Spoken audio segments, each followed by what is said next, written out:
সুপ্রিয় দর্শক, আসসালামু আলাইকুম। আপনাদের সবাইকে স্বাগত জানাচ্ছি এখনকার আলোচনায়। আপনাদের সঙ্গে আছি আমি মুজাহিদুল ইসলাম। দর্শক, আলোচনা শুরুতেই আপনাদের সবাইকে জুমার দিনের মোবারক। দর্শক, ইসরায়েল থেকে আমেরিকা 27টি রিপোয়েলিং ট্যাঙ্কার যুদ্ধ বিমান প্রত্যাহার করেছে। এখন প্রশ্ন হচ্ছে, কেন এই রিপোয়েলিং ট্যাঙ্কার বিমান প্রত্যাহার করা হচ্ছে? এর মধ্য দিয়ে কি ইসরায়েল ও আমেরিকা তথা নেতানিয়াহু এবং ট্রাম্পের মধ্যকার দূরত্ব বা ফাটল ক্রমেই বড় হয়ে উঠছে, স্পষ্ট হয়ে উঠছে? এটাই কি পরিষ্কার হয় নাকি এর পিছনে আরো অন্য কোনো কারণ আছে, অন্য কোনো ড্রামা আছে? বন্ধুরা, এপাশে শোনা যাচ্ছে ইসরায়েলের আসন্ন নির্বাচনে মার্কিন প্রেসিডেন্ট ডোনাল্ড ট্রাম্প প্রশাসন নেতানিয়াহুর পক্ষ ত্যাগ করতে পারেন, বিপক্ষে অবস্থান করবেন। তাহলে কাকে সমর্থন দেবে এবং তারা মধ্যপ্রাচ্যে কি ধরনের ভূমিকা রাখবে? এছাড়া নেতানিয়াহু ট্রাম্পের মধ্যে মত পার্থক্য ক্রমেই স্পষ্ট হচ্ছে। আসলে এর শেষ পরিণতি কোথায় গিয়ে থামবে? মধ্যপ্রাচ্যের ভূ রাজনীতি এবং কৌশলগত অবস্থান কি ধরনের পরিবর্তন আসবে? সুপ্রিয় দর্শক, এই বিষয়গুলো নিয়ে আমি এখন বিস্তারিত আলোচনা করার চেষ্টা করব। আশা করি আপনারা শেষ পর্যন্ত আমার সঙ্গে থাকবেন। ভিডিওটি ভালো লাগলে লাইক করবেন, কমেন্ট করবেন, শেয়ার করবেন, চ্যানেলটি সাবস্ক্রাইব করে আমার সাথেই থাকবেন। দর্শক, চলুন বিস্তারিত আলোচনা শুরু করি। আন্তর্জাতিক বিভিন্ন গণমাধ্যমে খবর বেরিয়েছে, মার্কিন প্রশাসন ইসরায়েল থেকে 27টি ট্যাঙ্কার যুদ্ধ বিমান প্রত্যাহার করা নিয়েছে। এই 27টি ট্যাঙ্কার বিমান যুদ্ধের সময় ব্যবহার করা হয়েছে ইরানের বিরুদ্ধে যুদ্ধে। যে সমস্ত যুদ্ধ বিমান ইরানের বিরুদ্ধে হামলা চালাতে গেছে তাদেরকে জ্বালানি সরবরাহ করার জন্য এই ট্যাঙ্কার বিমানগুলি ছিল, তাদেরকে ফিরিয়ে নেওয়া হচ্ছে এখন আমেরিকার পক্ষ থেকে, ইসরায়েল থেকে। তার মানে কি, ডোনাল্ড ট্রাম্প তাহলে মধ্যপ্রাচ্যে ইরানের সাথে যে যুদ্ধ চলছিল তার আপাতত মোটামুটি অবসান ঘটাতে চান। ব্যাপারটা তো আমার কাছে তাই মনে হয়, কিন্তু নেতানিয়াহু তো তা চাইছেন না। নেতানিয়াহু এখনো চাইছেন ইরানের বিরুদ্ধে যুদ্ধ করতে হবে, চলমান থাকতে হবে, ইরানের বিরুদ্ধে যুদ্ধ করতেই হবে, লেবাননের হিজবুল্লাহকে ধ্বংস করে দিতে হবে। শুধু তাই না, ইয়ামেনের হুতিদেরকেও ধ্বংস করার জন্য সোমালিল্যান্ডে সেনা মোতায়েন করে রেখেছে ইসরায়েল। তাহলে আসলে কি হতে যাচ্ছে মধ্যপ্রাচ্যে? নেতানিয়াহু একটা চাইছেন আর অন্যদিকে ডোনাল্ড ট্রাম্প বিমান প্রত্যাহার করেছেন। তাহলে ডোনাল্ড ট্রাম্প নেতানিয়াহুর কথা শুনছেন না। নেতানিয়াহুর কথা যদি তিনি না শুনেন তাহলে ট্রাম্পের পরিণতি কি হতে পারে সেটাও তো ভাববার বিষয়। কেন একথা বলছি? এই কথা বলছি এই কারণে যে ইসরায়েল এবং ইসরায়েল লবি আমেরিকার প্রেসিডেন্ট ডোনাল্ড ট্রাম্পকে কি রাখবে? প্রেসিডেন্টকে রাখবে? এগুলো সব নির্ধারণ করে কে জানেন? ইসরায়েলি লবি নির্ধারণ করে থাকে। তাহলে কি ইসরায়েল, নেতানিয়াহু, ইসরায়েলি লবি সবই আমেরিকার মধ্যে দুর্বল হয়ে গেল ডোনাল্ড ট্রাম্পের কাছে? এপাশে নিউ ইয়র্কের মেয়র মামদানি তার সমর্থিত ডেমোক্রেটের প্রার্থীরই পাশ করেছেন প্রাইমারিতে। তার মানে তারা সামনের নির্বাচনে প্রতিদ্বন্দ্বিতা করবে। মিড টার্ম ইলেকশন যেটা সামনে আসছে, এই মিড টার্ম ইলেকশনে ডেমোক্রেট দল থেকে প্রতিদ্বন্দ্বিতা করবে রিপাবলিকান দলের বিরুদ্ধে। তার আগে প্রাইমারি হতে হয়, অর্থাৎ দলের ভেতরে কোনো প্রার্থীটা পাবে সেটা নির্বাচনের মাধ্যমে ঠিক হয়। এই জায়গায় ডেমোক্রেট দলে যারা এই প্রার্থীটা পেয়েছে তার মানে সামনের নির্বাচনে তারা প্রতিদ্বন্দ্বিতা করবেন তারা সবাই। নিউ ইয়র্কের মামদানি সমর্থিত, আর মামদানি হচ্ছে ইসরায়েল বিরোধী, ইহুদি বিরোধী। তাহলে আমেরিকার রাজনীতিতেও কি বড় রকমের পরিবর্তন আসছে? আমরা তো এর আগে থেকেই শুনছি আমেরিকার প্রায় 60% মানুষ ইসরায়েল বিরোধী, ইয়াহুদি বিরোধী। তাহলে আমেরিকার রাজনীতিতে কি ধীরে ধীরে ইসরায়েলি লবি, ইসরায়েলি শক্তি, ইসরায়েলি প্রভাব এগুলো দুর্বল হচ্ছে, কর্ম হচ্ছে? আমরা এই সমস্ত বিষয় নিয়ে আরো বিস্তারিত কথা বলি। বন্ধুরা, আমরা প্রথমেই আলোচনা করি নেতানিয়াহু এবং ট্রাম্পের মতবিরোধটা কোথায় কোথায়, অর্থাৎ কোথায় কোথায় দুইজন দুই রকমের দৃষ্টিভঙ্গি পোষণ করেন। আমরা একেবারে বিস্তারিত আলোচনা করার চেষ্টা করব। বন্ধুরা, ট্রাম্প কি চাইছে? ট্রাম্প চাইছে এই ইরান যুদ্ধ শেষ করতে হবে, ইরানের পরমাণু সক্ষমতা সীমিত করতে হবে, একেবারে ধ্বংস করে দিতে হবে, এমন কথা ট্রাম্প বলেন নাই। ট্রাম্প কয়েকদিন আগে বলেছিলেন আরো 10টা দেশে যদি পরমাণু এনরিচ করার অর্থাৎ ইউরেনিয়াম সমৃদ্ধ করার অধিকার থাকে তাহলে ইরান কেন পারবে না? তিনি আরো বলেছিলেন, সবার যদি ক্ষেপণাস্ত্র শক্তি থাকতে পারে তো ইরানের থাকবে না কেন? তার মানে যে কথা এতদিন ইরান বলছিল সেই কথা মার্কিন প্রেসিডেন্ট ডোনাল্ড ট্রাম্প সমর্থন করেছেন। কেন সমর্থন করেছেন? কার মোকাবেলা করেছেন? ইসরায়েলের মোকাবেলায়, নেতানিয়াহুর মোকাবেলায়। ইরানের সাথে কূটনৈতিক সমঝোতার পথ খোলা রাখার পক্ষে ডোনাল্ড ট্রাম্প। সবসময় তিনি চাইছেন যে ইরানের সাথে কূটনৈতিক দরজা খোলা রাখা, ইরানের সাথে কূটনৈতিক সমঝোতা সবসময় পথ খোলা রাখার পক্ষে ডোনাল্ড ট্রাম্প বলেছেন। সর্বোপরি আমেরিকা আরেকটি মধ্যপ্রাচ্য যুদ্ধে, সুদীর্ঘ যুদ্ধে, ইরাক যুদ্ধ যেমন চলছে, এত লম্বা দীর্ঘ যুদ্ধে জড়াতে চায় না। আমেরিকা আর জড়াতে চায় না এরকম যুদ্ধে। এটা ডোনাল্ড ট্রাম্পের দৃষ্টিভঙ্গি। পক্ষান্তরে নেতানিয়াহু কি চাইছেন? নেতানিয়াহু চান ইরানের সামরিক সক্ষমতা একেবারে ভেঙে দিতে হবে। ইরানের পরমাণু কর্মসূচি একদম ধ্বংস করে দিতে হবে। ইরানের ক্ষেপণাস্ত্র কর্মসূচি একেবারে ধ্বংস করে দিতে হবে। ইরানের উপরে সর্বোচ্চ চাপ প্রয়োগ করতে হবে। নেতানিয়াহু চান যুদ্ধ দীর্ঘস্থায়ীভাবে চলুক, এখন শেষ করার দরকার নাই। শুধু তাই না, প্রয়োজনে ব্যাপক হত্যাকাণ্ড চালাবে, তাদের সামরিক থেকে, রাজনৈতিক থেকে, এবারে সায়েন্টিস্টের নেতা প্রত্যেকটি হত্যাকাণ্ড চালাবে প্রয়োজন হলে। কিন্তু যুদ্ধ থামার কোনো প্রয়োজন নেই, এই ক্ষেত্রে প্রশ্নই নেই। নেতানিয়াহু এরকমই দৃষ্টিভঙ্গি। এই দুই জায়গায় দুই নেতার, অর্থাৎ নেতানিয়াহু এবং ট্রাম্পের মারাত্মক রকমের দৃষ্টিভঙ্গির পার্থক্য আছে। এখন প্রশ্ন স্বাভাবিকভাবে আসে, ট্রাম্প যদি এইরকম দৃষ্টিভঙ্গি করেন তাহলে কেন যুদ্ধ করলেন, যুদ্ধ কেন আসলেন? এই জায়গায় এমনও প্রশ্ন আসতে পারে, তাহলে ডোনাল্ড ট্রাম্প যুদ্ধ করলেন কেন? ডোনাল্ড ট্রাম্প যুদ্ধ করেছেন অনেকগুলো কারণে। আমি অনেক ভিডিওতে আপনাদের বলেছি, তার ভেতর এপস্টাইন ফাইল একটা আছেই। তার ভেতরে ডোনাল্ড ট্রাম্পের লুবও কাজ করতে পারে।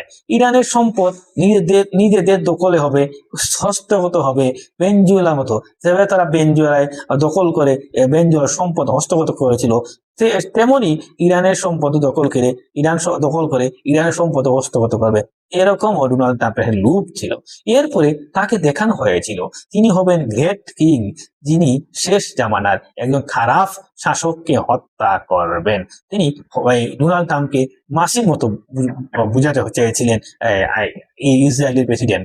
নেতানিয়াহু তাকে এভাবে বুঝিয়েছিলেন। এছাড়া নেতানিয়াহু বা ইসরায়েল নবীর ব্যাপক চাপ ছিল ডোনাল্ড ট্রাম্পের উপরে, যার কারণে তিনি এই যুদ্ধে অনিচ্ছার থাকা সত্ত্বেও জড়িয়েছিলেন। কিন্তু ডোনাল্ড ট্রাম্প দীর্ঘকালীন যুদ্ধে জড়াতে চাননি। এটা আমরা যুদ্ধ শুরু থেকেই দেখতে পাচ্ছি তার বিভিন্ন বক্তৃতায়। যুদ্ধ শুরু 7 থেকে 8 মাস 10 দিন পরে গিয়েই তিনি চুক্তি করে দৌড়াদৌড়ি করেছেন, চাপাচাপি শুরু করেছেন। তিনি অনেক সময় দিচ্ছেন, যদি ইরান চুক্তি না করে সে মাটির সাথে ইরানকে মিশিয়ে দেব, ইরানের সাম্রাজ্য ধ্বংস করে দেব, ইত্যাদি ইত্যাদি বলেছিলেন। নেতানিয়াহু এবং ডোনাল্ড ট্রাম্পের মধ্যে আরেকটা বড় পার্থক্য হয়েছে, যুদ্ধবিরতি নিয়ে দুজনের দুরকম অবস্থান। মার্কিন প্রেসিডেন্ট ডোনাল্ড ট্রাম্প চাইছিলেন যুদ্ধবিরতি দ্রুতই হয়ে যাক, আর নেতানিয়াহু চাইছেন না, এই যুদ্ধ যতদিন প্রয়োজন ততদিন চালাতে হবে। অথচ বাস্তবতা হচ্ছে এই যুদ্ধ করতে গিয়ে নেতানিয়াহুর বা ইসরায়েলের যতটা আর্থিক সংকট তৈরি হচ্ছিল, তার চেয়ে অনেক অনেক বেশি আর্থিক সংকট তৈরি হচ্ছিল আমেরিকার। কারণ নেতানিয়াহু বা ইসরায়েলকে অস্ত্র সরবরাহ করে প্রধানত আমেরিকা, আর আমেরিকা নিজের যুদ্ধের জন্য তো এসব করতে হচ্ছে। আর ইরান সবচেয়ে বেশি হামলা চালাচ্ছিল ইসরায়েলের উপর, ইসরায়েলের বিভিন্ন সামরিক অবস্থানে। তাহলে সেগুলো ঠেকানোর প্রশ্ন ছিল। এগুলো ঠেকানোর জন্য আমেরিকা তার প্যাট্রিয়ট ইন্টারসেপ্টর সবচেয়ে করে ফেলছিল বেশি। এই যে পরিস্থিতি খুবই খারাপের দিকে যাচ্ছিল, মার্কিন ভান্ডারে অস্ত্র শূন্য হয়ে আসছিল, এ নিয়ে ইসরায়েলের কোনো মাথা ব্যথা নেই। কিন্তু এ নিয়ে মাথা ব্যথা ছিল আমেরিকার, কারণ সম্পত্তি হারাচ্ছে আমেরিকা, আর এই জন্য মাথা ব্যথা আমেরিকারও। কারণ এই অস্ত্র ভান্ডার শূন্য হয়ে গেলে তখন যদি কোনো বড় শক্তি অর্থাৎ রাশিয়া বা চীনের সাথে যুদ্ধের প্রশ্ন আসে, বা তারা যদি যুদ্ধে জড়িয়ে পড়ে, তাহলে এই বৃহৎ শক্তিগুলির সাথে যুদ্ধ জড়িয়ে পড়ে আমেরিকার একেবারে রাতারাতি পরাজয় বরণ করতে আর কোনো উপায় থাকতো না। ডোনাল্ড ট্রাম্প তো বলছেন এই যুদ্ধে তুরস্ক, রাশিয়া এবং চীন জড়িয়ে পড়তে চেয়েছিল, তার বাধার কারণে, তার বোঝানোর কারণে, তার অনুরোধের কারণে তারা যুদ্ধে জড়ায়নি, তিনি তাদেরকে থামিয়েছিলেন। এখানে একটা কথা বলে রাখি, যদি রাশিয়া ও চীনের চাপের মুখে ডোনাল্ড ট্রাম্প এই যুদ্ধ থামিয়ে থাকেন, অর্থাৎ তিনি যদি রাশিয়া ও চীনকে বলে থাকেন আপনাদের যুদ্ধে জড়ানোর কোনো প্রয়োজন নেই, আমি যুদ্ধের অবসান করাচ্ছি, যদি তাই হয় তাহলে ইরান যা যা দাবি করছে ঠিক তাই পূরণ করেই আমেরিকাকে এখান থেকে গুটিয়ে নিতে হবে। সেক্ষেত্রে মধ্যপ্রাচ্য থেকে মার্কিন সামরিক ঘাঁটি সরিয়ে নেওয়া অবধারিত হয়ে যাবে, অপরিহার্য হয়ে যাবে, এটাই মাস্ট হতেই হবে, ডোনাল্ড ট্রাম্পকে হয়তো করতেই হবে। আমরা আরো কিছুদিন গেলে বুঝতে পারবো আসলে কি হয়েছে, কি হচ্ছে। বন্ধুরা, চীন ও রাশিয়াকে যদি ম্যানেজ করে এই যুদ্ধ বন্ধ করে থাকেন ডোনাল্ড ট্রাম্প, তাহলে ডোনাল্ড ট্রাম্পের এখানে কোনো চালাকির সুযোগ থাকবে না। পুতিন পুতিন আমরা দেখলাম গতকাল সাক্ষাৎকার দেখেছি, পুতিন গতকাল বলেছেন রাশিয়া হচ্ছে পরমাণু অস্ত্রের মাস্টার, পরমাণু অস্ত্র কিভাবে বানাতে হয়, কিভাবে ব্যবহার করতে হয় আর কিভাবে কি করতে হয় সবচেয়ে ভালো জানে রাশিয়া, এই কথা পুতিন বলেছেন। তার মানে কি আমেরিকা বা পশ্চিমা জনগণকে একদম পরিষ্কার একটা হুমকি, তাই না? যুদ্ধবিরতির ব্যাপারে ডোনাল্ড ট্রাম্প এবং নেতানিয়াহু মতভেদ। ডোনাল্ড ট্রাম্প চান যুদ্ধবিরতি হোক, নেতানিয়াহু চান যতদিন প্রয়োজন ততদিন এই যুদ্ধ চালাতে হবে। তো যদি পেপারটা তাই হয় তাহলে একদম পরিষ্কার হয়ে যাচ্ছে দুজন আর এক ছন্দে নেই, দুজন আর এক বিন্দুতে নেই, দুজনের মতের মিল নেই, দুজনের দুটি পথ দুদিকে চলে যাচ্ছে। গাজার যুদ্ধ নিয়েও নেতানিয়াহু এবং ট্রাম্পের মধ্যে পার্থক্য আছে। ট্রাম্প চান গাজার রাজনৈতিকভাবে সমাধান হোক, আর নেতানিয়াহু চান সামরিকভাবে একেবারে দমন করে নিপীড়ন করে চিরদিনের জন্য মাটির সাথে গাজাকে মিশিয়ে দিতে হবে। গাজার যে সমস্ত প্রতিরোধকামী সংগঠন এবং শক্তি আছে তাদেরকেও মিশিয়ে দিতে হবে, তারা যাতে আর কোনোদিন মাথা উঁচু করে দাঁড়াতে না পারে সেই ব্যবস্থা করতে হবে। আরব দেশগুলোর সাথেও স্বাভাবিক সম্পর্ক চান মার্কিন প্রেসিডেন্ট ডোনাল্ড ট্রাম্প, কিন্তু নেতানিয়াহু এখানে শর্ত সাপেক্ষে আরব দেশগুলোর সাথে সম্পর্ক করতে চান। ডোনাল্ড ট্রাম্পের সবচেয়ে বড় স্বপ্ন ছিল সৌদি আরবের সাথে ইসরায়েলের সম্পর্কটা প্রতিষ্ঠা করে দেওয়া।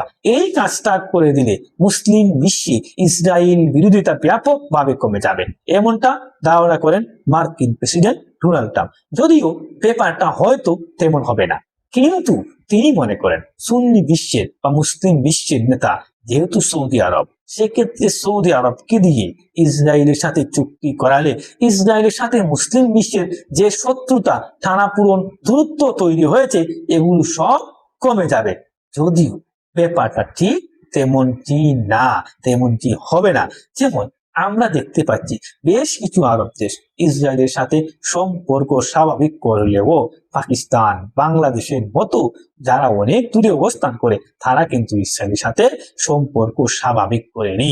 এরকম পৃথিবীতে আরো বহু মুসলিম দেশ আছে তারা ইসরায়েলের সাথে সম্পর্ক স্বাভাবিক করবে না, সম্পর্ক স্বাভাবিক করার চিন্তাও করবে না।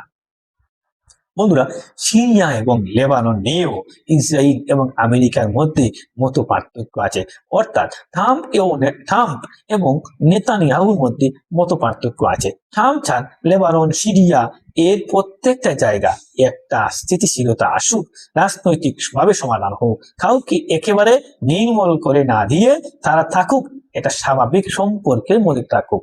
অর্থাৎ ডোনাল্ড ট্রাম্প কার্যত যা চাইছেন তা হচ্ছে এত বেশি যুদ্ধ না করে, এত বেশি হত্যা না করে মানুষের সাথে কিভাবে সম্পর্ক রাখা যায়, সম্পর্ক করা যায় তা নিয়ে সামরিক দিক দিয়ে বিবেচনা না করে রাজনৈতিক ভাবে বিবেচনা করে সমাধান করা হোক। কিন্তু নেতানিয়াহুর বক্তব্য হচ্ছে, তার একমাত্র কথা হচ্ছে লেবাননে হিজবুল্লাহ, হামাস, হুতি, সিরিয়া এবং ইরাকে যে সমস্ত প্রতিরোধকামী সংগঠন আছে এরা প্রত্যেককে নির্মূল করে দিতে হবে, ধ্বংস করে দিতে হবে, মাটির সাথে মিশিয়ে দিতে হবে, কেউ যাতে মাথা উঁচু করে ইসরায়েলি বিপক্ষে আর দাঁড়াতে না পারে। বন্ধুরা, নেতানিয়াহুর দৃষ্টিভঙ্গি হচ্ছে এর প্রত্যেককে একেবারে চিরজীবনের মতো নিশ্চিহ্ন করে দিতে হবে, ওরা যাতে ইসরায়েলের সামনে মাথা উঁচু করে আর কখনো দাঁড়াতে না পারে, তারা যেন ইসরায়েলের জন্য ভবিষ্যতে আর হুমকি হয়ে না দাঁড়াতে পারে। ডোনাল্ড ট্রাম্প ঠিক এই দৃষ্টিভঙ্গি পোষণ করেন না যে দৃষ্টিভঙ্গি ইসরায়েল করে। যদিও রিপাবলিকান দলে অনেক অনেক যুদ্ধবাজ নেতা আছে, অনেক যুদ্ধবাজ লোক আছে, যেমন টেড ক্রুজ, লিন্ডসে গ্রাহাম, এরকম অনেক নেতা আছেন রিপাবলিকান দলে যারা যুদ্ধবাজ নেতা হিসেবে পরিচিত। বন্ধুরা, ট্রাম্পের রাজনৈতিক হিসাব নিকাশ হচ্ছে তার দেশের অর্থনীতি ভালো হতে হবে, জ্বালানি বাজার স্থিতিশীল থাকতে হবে, চীনের মোকাবেলায় ঠান্ডা মাথায় তিনি বাণিজ্য যুদ্ধ পরিচালনা করবেন, ইউক্রেনে শান্তি প্রতিষ্ঠা করবেন। এগুলো হচ্ছে তার রাজনৈতিক হিসাব নিকাশ। কিন্তু নেতানিয়াহুর জন্য রাজনৈতিক হিসাব নিকাশ যেটা হচ্ছে তার সামনে নিরাপত্তা ইস্যু সুপ্রধান, অর্থাৎ ইসরায়েলকে কতটা নিরাপদ করতে পারলো সেটাই প্রশ্ন। ইসরায়েলকে নিরাপদ করতে হলে কি করতে হবে? যত প্রতিরোধকামী সংগঠন আছে তাদের সবগুলোকে ধ্বংস করে দিতে হবে। ইরানের মতো শক্তিকে এমন অবস্থায় নিতে হবে যেখানে মাথা উঁচু করে দাঁড়াতে পারবে না, কোমর ভেঙে দিতে হবে, প্রয়োজনে মাটির সাথে মিশে দিতে হবে, প্রয়োজন নেতা থেকে ধরে সামরিক প্রশাসন এমনকি বিজ্ঞানী সবকে গুপ্ত হত্যার মাধ্যমে ধ্বংস করে দেওয়া হবে। প্রয়োজনে তাদের শাসক পরিবর্তন করে ফেলতে হবে, সরকার পরিবর্তন করে ফেলতে হবে, এবং সেই লক্ষ্যেই যত যুদ্ধ হোক তা করতে হবে। আর সেই লক্ষ্য নিয়েই ইসরায়েল ইরানের সাথে যুদ্ধ শুরু করেছিল। তার মানে ডোনাল্ড ট্রাম্প রাজনৈতিক এবং কূটনৈতিক দিক দিয়ে হাঁটতে চান, আর নেতানিয়াহু সেই দিক যেতে চান না। ওই নেতানিয়াহু বিপরীত দিকে যেতে চান, পেছন থেকে টেনে ধরেন, তিনি সামরিক দিক দিয়ে যেতে চান। বন্ধুরা, এই সমস্ত কারণে নেতানিয়াহুর সাথে ট্রাম্পের ব্যক্তিগত সম্পর্ক বেশ অবনতি হয়েছে, খারাপ হয়েছে। যেমন 2017 সালে যখন ডোনাল্ড ট্রাম্প প্রথমবার ক্ষমতায় আসেন, 2020 সাল পর্যন্ত একেবারে বিশাল বিরাট একটা সম্পর্ক ছিল। এবার ক্ষমতায় এসেও সেই একই ধারাবাহিকতায় সেই সম্পর্কের ধারাবাহিকতা বজায় রেখেছিলেন মার্কিন প্রেসিডেন্ট ডোনাল্ড ট্রাম্প, এবং সেই সম্পর্কের কারণে, সেই চাপের কারণে বা সেই কৌশলের কারণে নেতানিয়াহুর কথায় ডোনাল্ড ট্রাম্প ইরানের বিরুদ্ধে যুদ্ধ শুরু করেছিলেন। কিন্তু যুদ্ধ করতে গিয়ে তিনি যা দেখলেন তা হলো, আমি প্রায় মাঝে মাঝে বলি, টম অ্যান্ড জেরি একটা কার্টুন আছে, টম অ্যান্ড জেরি একটা কার্টুন আছে, আপনারাও দেখবেন। সেই কার্টুনের একটা সিরিজ আছে, টম একটা শক্ত হাড়ের উপর কামড় দিয়েই তার দাঁতগুলো সব একদম জর জর জর জর করে ভেঙে গেল। ডোনাল্ড ট্রাম্প ইরানের বিরুদ্ধে যুদ্ধ করতে এসে এরকম শক্ত হাড়ে কামড় দিয়ে নিজের দাঁত ভাঙার মতো অবস্থায় পড়েছেন, যার কারণে তিনি খুব দ্রুতই অল্প সময়ের ভেতরে বুঝতে পেরেছেন পরিস্থিতি তার অনুকূলে নয়, প্রতিকূলে, পরিস্থিতি ভয়াবহ, পরিস্থিতি খুব খারাপ। বন্ধুরা, কেন ডোনাল্ড ট্রাম্প বুঝতে পেরেছিলেন? ইরানের প্রতিরোধটা এত বেশি জোরালো ছিল, এত বেশি কঠোর ছিল যে তাদের সর্বোচ্চ নেতা থেকে শুরু করে সেনা কমান্ডার, আইআরজিসি প্রধান, এরকম গুরুত্বপূর্ণ বড় বড় নেতা হত্যা হওয়ার পরও, মারা যাওয়ার পরও, শহীদ হওয়ার পরও মুহূর্তের ভিতরে ইরান ঘুরে দাঁড়িয়েছিল। আমেরিকার ঘাঁটিগুলো তছনছ করে দিতে থাকলো একেবারে যুদ্ধের শুরুতেই। দ্বিতীয় দিনে কুয়েতের বিমান গাড়িতে ভয়াবহ হামলা চালিয়ে কুয়েতের বিমান গাড়ি ঘুরিয়ে দিয়েছিল। তারপরে কি করলো, যেখানে যেখানে আমেরিকার অবস্থান আছে সেখানে সেখানে হামলা চালাতে থাকলো। দিয়াগো গার্সিয়া দ্বীপে ক্ষেপণাস্ত্র চললো, সাইপ্রাসে ক্ষেপণাস্ত্র চললো, এমনকি ইরান ও মধ্যপ্রাচ্যের কোনো জায়গায় আমেরিকার জন্য আর নিরাপদ থাকলো না।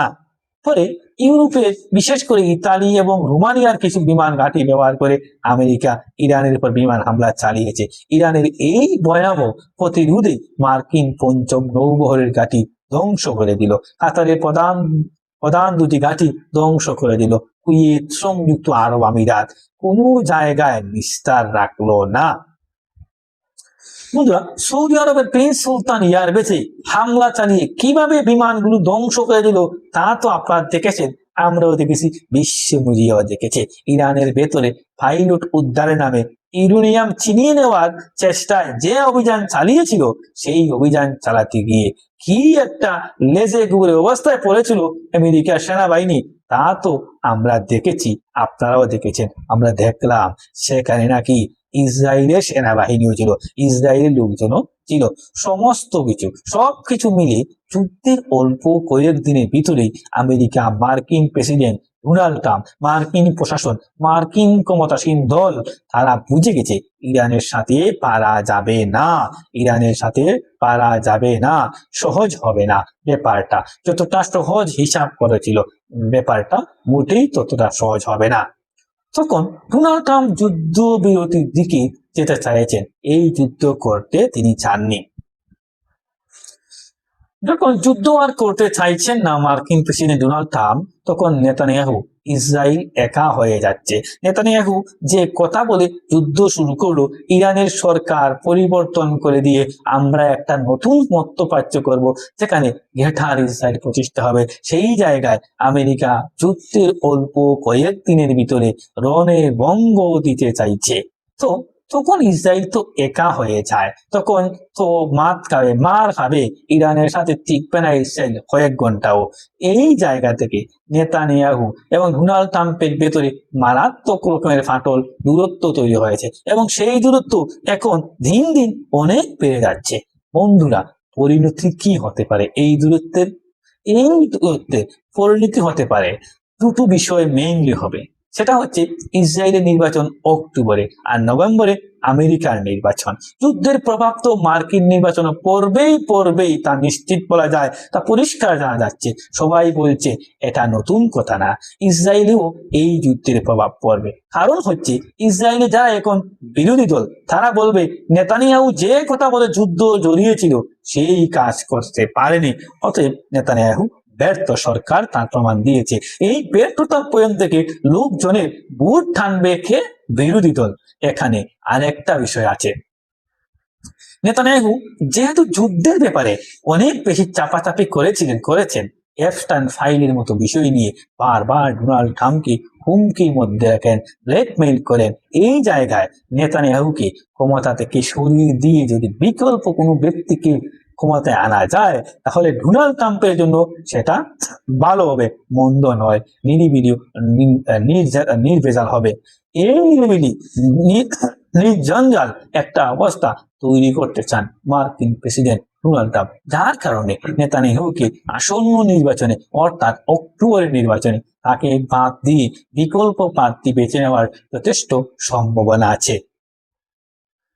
এর মধ্যে খবর বেরিয়েছে ডোনাল্ড ট্রাম্প ইসরায়েলের বিরোধী দলীয় নেতা যারা নেতানিয়াহুর বিরুদ্ধে নির্বাচনে প্রতিদ্বন্দ্বিতা করবেন তাদের সাথে যোগাযোগ করা শুরু করেছেন। মধ্যপ্রাচ্যে ইসরায়েলের নির্বাচনে এই প্রভাব পড়বে নেতানিয়াহু ও ডোনাল্ড ট্রাম্পের মধ্যে ফাটল ও দূরত্ব সৃষ্টি হওয়ার কারণে, আর মধ্যপ্রাচ্যে পড়বে সবচেয়ে বড় প্রভাব। নেতানিয়াহু এবং ইসরায়েলকে যদি ট্রাম্প আলাদা করে দেয়, অর্থাৎ দূরত্বের কারণে ডোনাল্ড ট্রাম্প যদি তাদের দূরে টেনে দেয়, তাহলে মধ্যপ্রাচ্য ঘটনাটা উল্টে যাবে, ইরানের প্রভাব একচাটিয়া হয়ে যাবে। মধ্যপ্রাচ্যের সমস্ত আরব দেশ তখন ইরানের সাথে সুসম্পর্ক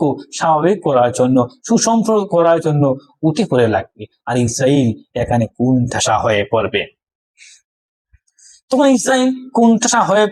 তখন ইরান হঠাৎ করে এগিয়ে যাবে এবং ইরানের সাথে যে সমস্ত প্রক্সি ফোর্স বা সহযোগী শক্তি ছিল, তারাও আবার নতুন করে অনেক বেশি শক্তিশালী হয়ে উঠবে, যা প্রত্যেকটা জিনিস ইসরায়েলের জন্য হুমকি হয়ে দাঁড়াবে তাদের ভবিষ্যতের নিরাপত্তার জন্য, এবং মধ্যপ্রাচ্য একটা স্থিতিশীলতা প্রতিষ্ঠা হবে। ইরান দীর্ঘদিন ধরে যে কথা বলে আসছিল সেটা প্রতিষ্ঠা হবে। বাইরের শক্তি এখানে কর্তৃত্ব না, আমরা নিজেরা নিজেদের সমস্যার সমাধান করব। এই একটা পরিবেশ, এই পরিস্থিতি তৈরি হবে উঠা মধ্যপ্রাচ্যে। সুপ্রিয় দর্শক, আলোচনা শেষ করার আগে শেষ কথা যেটা বলতে চাই সেটা হচ্ছে মার্কিন প্রেসিডেন্ট ডোনাল্ড ট্রাম্প ইসরায়েল থেকে বিমান প্রত্যাহার করেছেন। এটাই কি সবচেয়ে বড় ঘটনা? হ্যাঁ, আজকের নিউজে এটাই সবচেয়ে বড় গুরুত্বপূর্ণ খবর। কিন্তু বড় ঘটনা হচ্ছে ডোনাল্ড ট্রাম্পের সাথে নেতানিয়াহুর সম্পর্কের ফাটল, দূরত্ব এবং আজকের যে অবস্থা, এই অবস্থা যদি দীর্ঘায়িত হয়, তাহলে মধ্যপ্রাচ্যে ভূরাজনৈতিক সমীকরণ ভীষণভাবে পাল্টে যাবে। এতে কোনো বিন্দুমাত্র সন্দেহের অবকাশ নেই। বন্ধুরা, আপনাদের কি সন্দেহ আছে বলে মনে হয়? আপনারা কি ভাবছেন এই বিষয় নিয়ে? ডোনাল্ড ট্রাম্পের সাথে নেতানিয়াহুর আসলে কি দূরত্ব সৃষ্টি হয়েছে বলে আপনাদের মনে হয়। আপনাদের মতামত কমেন্ট বক্সে জানাতে পারেন। ভিডিও ভালো লাগলে লাইক করবেন, কমেন্ট করবেন, শেয়ার করবেন, চ্যানেলটি সাবস্ক্রাইব করে সাথেই থাকবেন। দর্শক, আপনাদের সবাইকে অনেক অনেক ধন্যবাদ জানাচ্ছি। আসসালামু আলাইকুম ওয়া রাহমাতুল্লাহ।